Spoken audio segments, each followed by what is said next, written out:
Zimbabwe ಮೇಲೆ ಭರ್ಜರಿ ಜಯ ಗಳಿಸಿ ಇಂಡಿಯಾ ಕೊನೆಗೂ ಸೂಪರ್ 8 ಸ್ಟೇಜಲ್ಲಿ ತನ್ನ ಮೊದಲ ಮ್ಯಾಚ್ನ ಗೆದ್ದಿದೆ. ಇನ್ನಿರೋದು ಒಂದೇ ಒಂದು ಮ್ಯಾಚು, ಅದು ವೆಸ್ಟ್ ಇಂಡೀಸ್ ಮೇಲೆ. ಅದು ಬಂದು ಇವಾಗ ವರ್ಚುವಲ್ ಕ್ವಾರ್ಟರ್ ಫೈನಲ್ ಆಗುತ್ತೆ.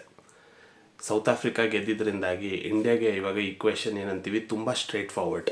2 ಮ್ಯಾಚ್ ಗೆದ್ದರೆ ನೆಟ್ ರನ್ ರೇಟ್ ಏನೇ ಇರಲಿ, ನೆಗೆಟಿವ್ ಇರಲಿ ಪಾಸಿಟಿವ್ ಇರಲಿ, ತಲೆ ಕೆಡಿಸ್ಕೊಳ್ಳೋಂಗೆ ಇಲ್ಲ. ಇನ್ನು ನೆಕ್ಸ್ಟ್ ಮ್ಯಾಚ್ ವೆಸ್ಟ್ ಇಂಡೀಸ್ ಮೇಲೆ ಏನಾದರೂ ಗೆದ್ದರೆ ನಾವು ಸೀದಾ ಸೆಮಿಫೈನಲ್ಗೆ ಹೋಗ್ತೀವಿ. ಯಾರ್ಯಾವ ಮ್ಯಾಚ್ ಗೆಲ್ತಾರೆ, ಯಾರ್ಯಾವ ಮ್ಯಾಚ್ ಸೋಲ್ತಾರೆ, ಏನಾಗುತ್ತೆ, ಬೇರೆಯವ್ರ ಮ್ಯಾಚ್ ಏನಾಗುತ್ತೆ ಅದೆಲ್ಲ ತಲೆ ಕೆಡಿಸ್ಕೊಳ್ಳೋ ಅವಶ್ಯಕತೆಯೇ ಇಲ್ಲ. ಯಾಕಂದರೆ ಸೌತ್ ಆಫ್ರಿಕಾ ಏನು ವೆಸ್ಟ್ ಇಂಡೀಸ್ನ ಸೋಲ್ಸಿದ್ರು ಇವತ್ತು, ಆವಾಗಲೇ ಎಲ್ಲರೂ ಒಂಥರ ನಿಟ್ಟುಸಿರು ಬಿಟ್ಟರು. ಏನಕ್ಕೆ? ಇಂಡಿಯಾ ಹತ್ರ ಸ್ಟ್ರೇಟ್ ಫಾರ್ವರ್ಡ್ ಚಾನ್ಸ್ ಇದೆ ಸೆಮಿಫೈನಲ್ಸಿಗೆ ಕ್ವಾಲಿಫೈ ಆಗೋದಕ್ಕೆ ಅಂತ. ಏನಾದರೂ ಒಂದು ವೇಳೆ ವೆಸ್ಟ್ ಇಂಡೀಸ್ ವಿನ್ ಆಗಿದ್ದಿದ್ರೆ ಸೌತ್ ಆಫ್ರಿಕಾ ಮೇಲೆ, ಆವಾಗ ಕ್ಯಾಲ್ಕುಲೇಟ್ರು, ಬೇರೆ ಕ್ಯಾಲ್ಕುಲೇಷನ್ನು, ಮ್ಯಾಥ್ಸು, ಅದು ಇದು ಅಂತ ಎಲ್ಲನೂ ಬರ್ತಾಯಿತ್ತು. ಯಾಕಂದ್ರೆ ನಮ್ಮ ನೆಟ್ ರನ್ ರೇಟ್ ನಿಮಗೆ ಗೊತ್ತಿದ್ದಂಗೆ -3 ಇತ್ತು, ವೆಸ್ಟ್ ಇಂಡೀಸ್ 5 ಇತ್ತು, ಸೌತ್ ಆಫ್ರಿಕಾ 3 ಇದ್ದರು, +3. ಅವರಿಬ್ಬರು ಪ್ಲಸ್ಸಲ್ಲಿದ್ದರು, ನಾವು ಮೈನಸ್ಸಲ್ಲಿದ್ವಿ.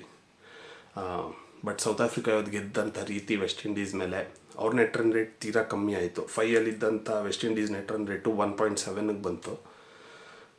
ನಮ್ಮದು -3ಅಲ್ಲಿದ್ದಿದ್ದು 76 ರನ್ನಿಂದ ಏನು ಜಿಂಬಾಬ್ವೆ ಮೇಲೆ ಒಂದು ಭರ್ಜರಿ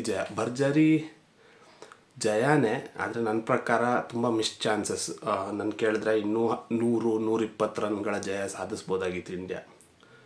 ಯಾಕೆ ಈ ಥರ ಹೇಳ್ತಾ ಇದ್ದೀನಿ ಅಂದರೆ, ನೀವು ನೋಡೋಕ್ಕೆ ಹೋದರೆ ಇವಾಗ ಸಂಡೇ ಮ್ಯಾಚ್ ಏನಿದೆ, ಒಂದು ವೇಳೆ ವೆದರ್ ಏನಾದರೂ ಕೈ ಕೊಟ್ಟರೆ, ಒಂದು ವೇಳೆ ಮ್ಯಾಚ್ ಆಗಿಲ್ಲ ಅಂದರೆ, ಇವಾಗ ಇಂಡಿಯಾ ವೆಸ್ಟ್ ಇಂಡೀಸ್ 2 ಪಾಯಿಂಟ್ಸಲ್ಲಿದೆ.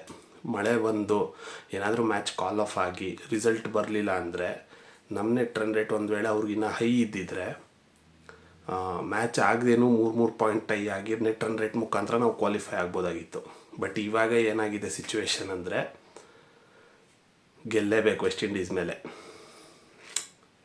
ಬೇರೆ ಯಾವುದೇ ನಿಮಗೆ ಬೇರೆ ಆಪ್ಷನ್ನೇ ಇಲ್ಲ, ಎಡವೋದಕ್ಕೆ ಚಾನ್ಸೇ ಇಲ್ಲ. ವೆಸ್ಟ್ ಇಂಡೀಸ್ ಇವತ್ತು ಆಡಿದಂಥ ರೀತಿ ನೀವು ನೋಡಿದ್ರೆ, ಫಸ್ಟ್ ಮ್ಯಾಚು ಇವನೇನಪ್ಪ ಬರೀ ವೆಸ್ಟ್ ಇಂಡೀಸ್ ಮ್ಯಾಚ್ ಮಾತಾಡ್ತಾ ಇದ್ದಾನೆ ಅಂತ ಅಂದ್ಕೊಂಡಿದ್ರೆ, ಅದೂ ಇಂಪಾರ್ಟೆಂಟ್ ಆಗುತ್ತೆ ಇಂಡಿಯಾ ಕಾಂಟೆಕ್ಸ್ಟಿಂದ ನೀವು ನೋಡೋಕೆ ಹೋದರೆ. ಬಿಕಾಸ್ ಅಲ್ಲಿಂದನೇ ಇಂಡಿಯಾಗೆ ಆ್ಯಕ್ಚುಲಿ ಈಸಿ ಆಗಿದ್ದು.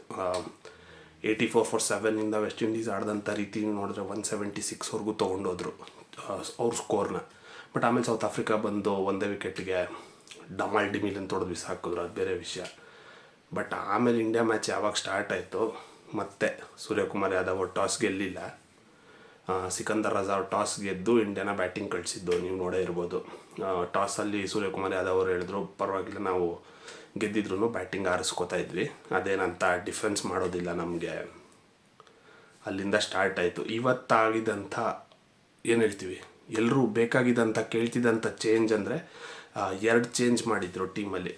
ಸಂಜು ಸ್ಯಾಮ್ಸನ್ ಅವ್ರು ಬಂದರು, ಅಕ್ಷರ್ ಪಟೇಲ್ ಅವ್ರು ಬಂದರು, ರಿಂಕು ಸಿಂಗ್ ಅವ್ರನ್ನ ಕೂಡಿಸಿದ್ರು, ಮತ್ತು ವಾಷಿಂಗ್ಟನ್ ಸುಂದರ್ ಅವ್ರನ್ನ ಬೆಂಚ್ ಮಾಡಿದ್ರು. ಅವರಿಬ್ಬರು ಬದಲು ಸಂಜು ಸ್ಯಾಮ್ಸನ್ ಮತ್ತು ಇವ್ರನ್ನ ಅಕ್ಷರ್ ಪಟೇಲ್ ಅವ್ರನ್ನ ಕರ್ಕೊಂಬಂದಿದ್ರು. ಅವರು ಬಂದಿದ್ದ ಇಂಪ್ಯಾಕ್ಟ್ ನೀವು ನೋಡಿದ್ರೆ, ಸಂಜು ಸ್ಯಾಮ್ಸನ್ ಅವರು ಹೌದು ದೊಡ್ಡ ಇನ್ನಿಂಗ್ಸ್ ಏನೂ ಬರಲಿಲ್ಲ ಅವ್ರ ಕಡೆಯಿಂದ, ಬಟ್ ಅವ್ರು ಕೊಟ್ಟಂಥ ಸ್ಟಾರ್ಟ್ ಏನಿದೆ, ಅಭಿಷೇಕ್ ಶರ್ಮಾ ಅವ್ರಿಗೆ ಫೈನಲಿ ಒಂದು ಕುಷನ್ ಸಿಕ್ಕಂಗಾಯಿತು ಇನ್ನೊಂದು ಸೈಡಿಂದ. ಅಭಿಷೇಕ್ ಶರ್ಮಾ ಅವ್ರು ಇವತ್ತು ಆ್ಯಕ್ಚುಲಿ ಸ್ವಲ್ಪ ಫಸ್ಟ್ ಬಾಲಿಂದಾನೇ ಬೌಂಡ್ರಿ ಹೊಡಿಯೋಕ್ಕೆ ಹೋಗದೆ, 6 ಹೊಡಿಯೋಕ್ಕೆ ಹೋಗದೆ, ಏನೂ ಮಾಡಿದೆ, ನೀಟಾಗಿ ಆಡ್ಕೊಂಡಿದ್ದರಿಂದ ಅವರು 55 ರನ್ಗಳು ಒಳ್ಳೆ ಫಾರ್ಮಲ್ಲಿ ಕಾಣಿಸಿದ್ರು ಇವತ್ತು. ಆ್ಯಕ್ಚುಲಿ 55 ರನ್ಸ್ ಹೊಡೆದ್ರು.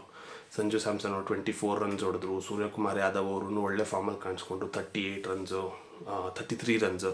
ಇಶಾನ್ ಕಿಶನ್ 38 ರನ್ಸ್ ಹೊಡೆದ್ರು. ತಿಲಕ್ ವರ್ಮಾ ಅವರು ಅದ್ಭುತವಾಗಿ ಆಡಿದ್ರು ಇವತ್ತು, 44 ರನ್ನು. ಹಾರ್ದಿಕ್ ಪಾಂಡ್ಯ ಅವ್ರ ಬಗ್ಗೆ ಹೇಳೋದೇ ಬೇಡ, ಅವ್ರ ಫಾರ್ಮಲ್ಲಿ ಕಾಣಿಸ್ಕೊಂಡ್ರೆ ಅವ್ರು ಆಡುವಂಥ ರೀತಿನೇ ಬೇರೆ. ಇವತ್ತು 50 ಹೊಡೆದ್ರು. ಸೊ ಕೊನೆಗೆ ಇಂಡಿಯಾ ಈ ಟೂರ್ನಮೆಂಟಿನ ಅತಿ ದೊಡ್ಡ ಸ್ಕೋರ್ನ ಮಾಡಿದಂಥದ್ದು ಈ ಟೂರ್ನಮೆಂಟಲ್ಲಿ.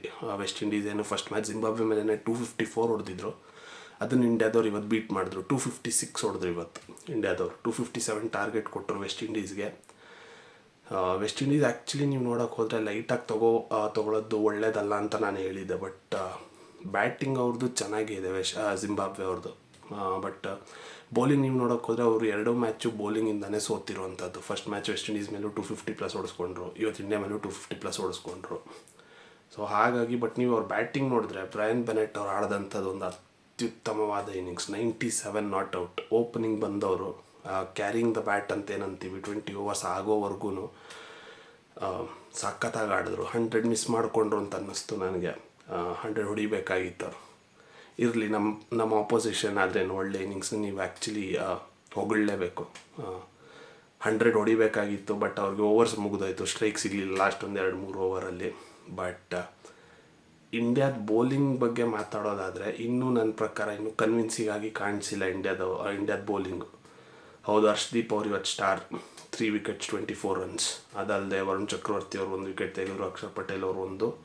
ಶಿವಮ್ ದುಬೆ ಅವ್ರದ್ದು ಓವರ್ ಮಾತ್ರ 2 ಓವರಿಗೆ 46 ರನ್ ಹೊಡಿಸ್ಕೊಂಡಿದ್ದಾರೆ ಅವರು. ಎಕಾನಮಿ 23, 1 ವಿಕೆಟ್ ತೆಗೆದ್ರು. ಬಟ್ ಎಟ್ ವಾಟ್ ಕಾಸ್ಟ್ ಅಂತೀವಲ್ಲ. ಮೋಸ್ಟ್ಲಿ ಅವ್ರು ನಮ್ಮ ಮೇನ್ ಮ್ಯಾಚಸಲ್ಲಿ ವೆಸ್ಟ್ ಇಂಡೀಸ್ ಮೇಲೆಲ್ಲ ಬೌಲಿಂಗ್ ಮಾಡಿಸಿದ್ರೆ ತುಂಬ ಕಷ್ಟ ಇದೆ. ಈ ಥರ ಇವತ್ತೇನು ನಾವು ಬೌಲಿಂಗ್ ಮಾಡಿದ್ವಿ, ಏನು ಬೌಲಿಂಗ್ ನೋಡಿದ್ವಿ, ಈ ಥರ ವೆಸ್ಟ್ ಇಂಡೀಸ್ ಮೇಲೆ ಮಾಡಿದ್ರೆ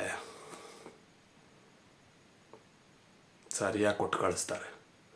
ಯಾಕಂದರೆ ಇವತ್ತು 84 for 7 ವೆಸ್ಟ್ ಇಂಡೀಸ್ ಆಡಿದಂಥ ರೀತಿ ನೋಡಿದ್ರೆ 176 ಫಿನಿಷ್ ಮಾಡಿರೋಂಥದ್ದು. ಬೇರೆ ಯಾವುದೇ ಟೀಮ್ ಆಗಿದ್ರು 100-110ಗೆ ಆಲ್ಔಟ್ ಆಗಿಬಿಡೋರು. ಬಟ್ ನಂಬರ್ 1 ಹಿಡಿದು ನಂಬರ್ 9 ಅಥವಾ ನಂಬರ್ 10ವರೆಗೂ ವೆಸ್ಟ್ ಇಂಡೀಸಲ್ಲಿ ಯಾರ್ಯಾರು ಇದ್ದಾರೋ ಎಲ್ಲರೂ ಹಾರ್ಡ್ ಹಿಟ್ಟರ್ಸೇ, ಎಲ್ಲರೂ ಪವರ್ ಹಿಟ್ಟರ್ಸೇ.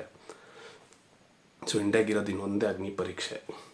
ಆ ಟೂರ್ನಮೆಂಟ್ ಗೆಲ್ಲಕ್ಕೆ ಆಬ್ವಿಯಸ್ಲಿ 3 ಮ್ಯಾಚ್ ಗೆಲ್ಲಬೇಕು.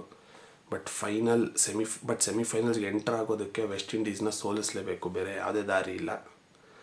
ಅದೊಂದು ಗೆದ್ದುಬಿಟ್ರೆ ನಾವು ಆಮೇಲೆ ಸ್ವಲ್ಪ ನಿರಾಳ ಆಗುತ್ತೆ. ಆಮೇಲೆ 2 ಮ್ಯಾಚು, 2 ಒಳ್ಳೆ ದಿನ ನಿಮ್ಮದಿತ್ತು ಅಂದರೆ ಆಮೇಲೆ ಟ್ರೋಫಿ ನಮ್ಮದಾಗುತ್ತೆ.